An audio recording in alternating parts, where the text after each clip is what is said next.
She's calling it a growing problem. Tonight, 5 on Your Side goes to work for a Mission woman concerned about trees crowding into overhead wires near her home. Here's Channel 5's John Paul Barajas. Joyce Johnson lives alone. She hires help to handle some of the more demanding chores around her Mission home. One in particular, trimming her trees. When the tree trimmer came out, he was unable to trim on these trees because of the tree branches that are up in the power lines.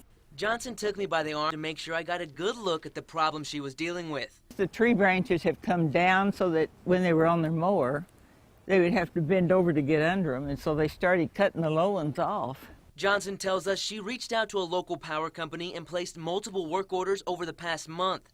She says nothing's been cut and the trees are still growing. I want them to wait until a disaster takes place.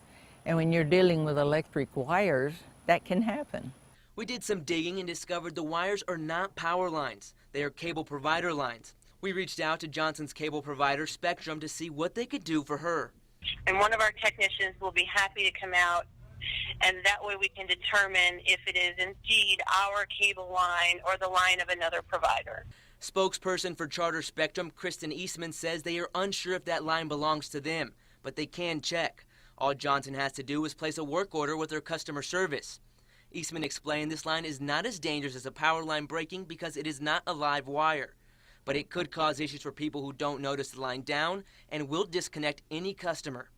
In Mission, John Paul Barajas, Channel 5 News at 10.